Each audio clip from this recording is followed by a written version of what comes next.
Hi guys. So today we'll try to understand one of the statistical charts that been mostly used to analyze the data, specifically where you have continuous numbers in terms of your data, where you want to understand the frequency. So we'll be studying or we'll be creating histogram uh, as a chart today. So why do we use histogram or when do we use histogram? We usually use histogram when you want to show the distribution of a data set across different buckets or ranges. So suppose I have 1 to 100 and I want to show how many numbers come between 1 to 10, 10 to 20, or 1 to 50 and 50 to 100. So I can make a bucket of 1 to 50 and see how many numbers come between 1 to 50 or 50 to 100. Okay. So this is mostly used to see the distribution of your data, whether it falls on which bucket or ranges. The height of the graph or the column that you get when you plot this kind of buckets in each bar represents the count of values in each range. For example, suppose you want to show how long customers were on hold for with you with your call center, yeah, and for which time. Yeah, I can always make a bucket of from 1 to 10. Okay, this many customers came in and this many were on hold.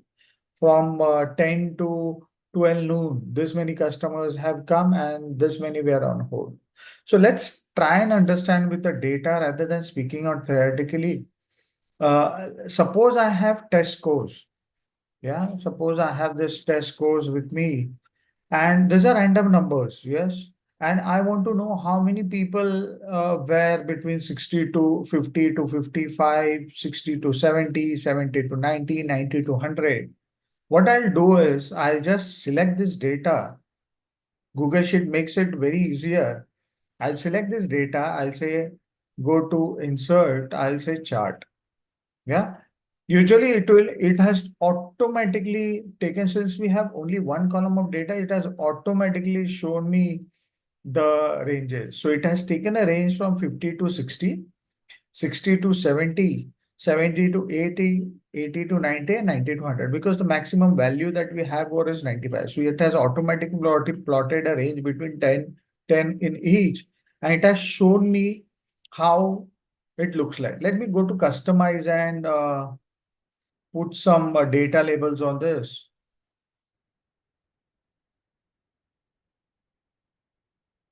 Yes,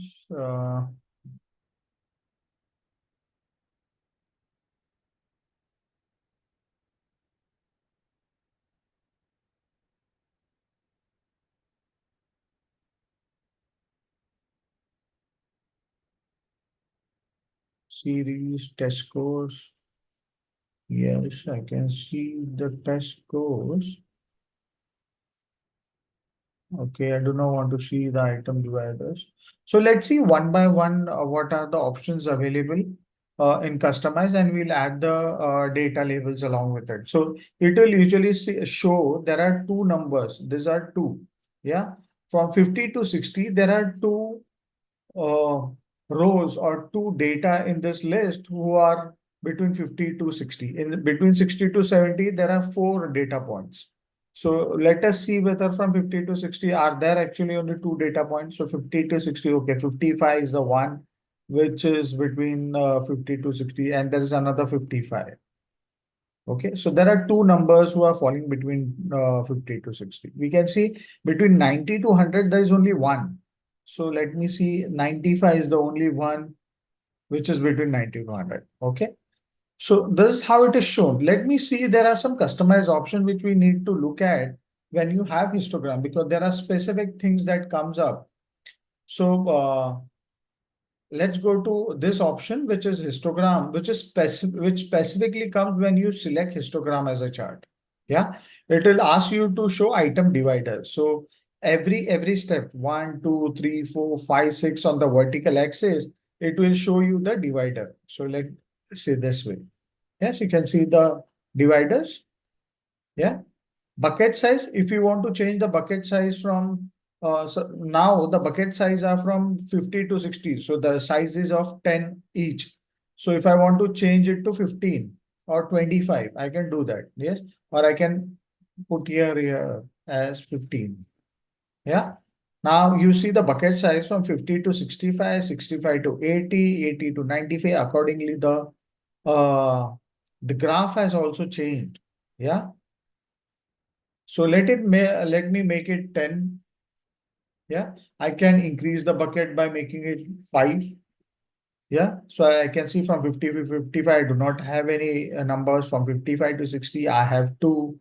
From 60 to 65, I have around 4. 70 to 75, 65 to 70, I do not have anything. So I can change my bucket size. I can also have my outlier between 90, 50%. Yeah. So anything above 50% would be my outlier. Yeah. So let me not do that as of now. Yes. I keep my bucket as it is.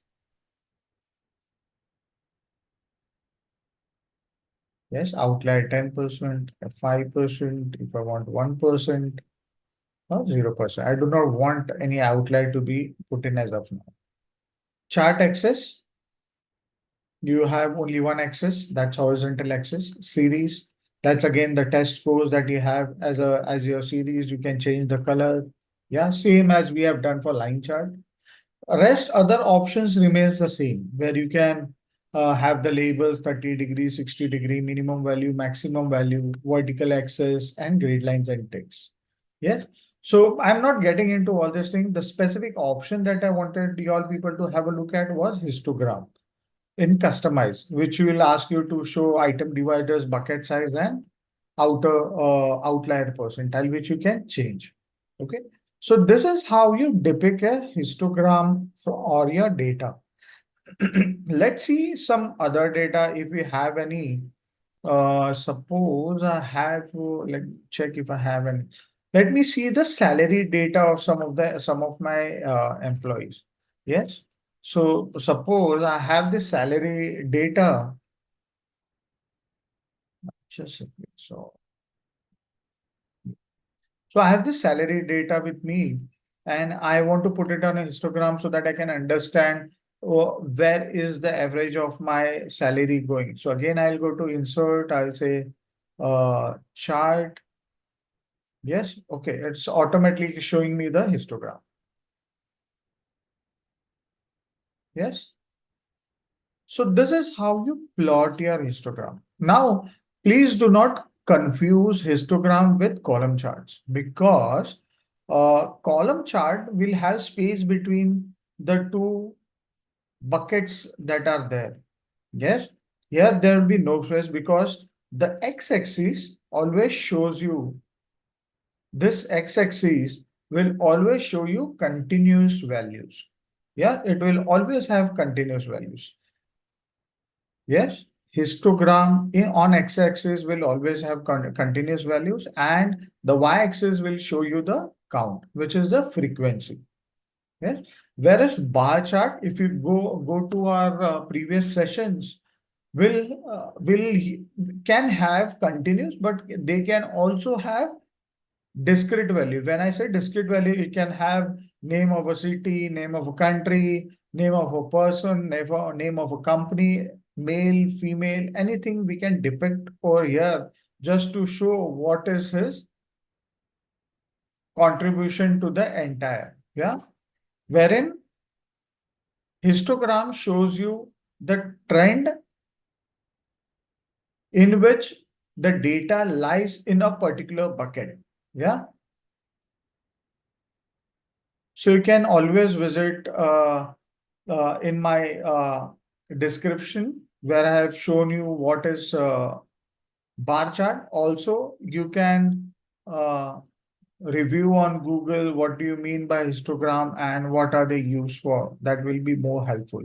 Right now, we just saw how to create a bar chart and when you create a bar chart. So that would be, I guess, would be a basic thing that would be helpful for you when you want to get into some statistics on your data. I guess this would be helpful for your people. Thank you so much.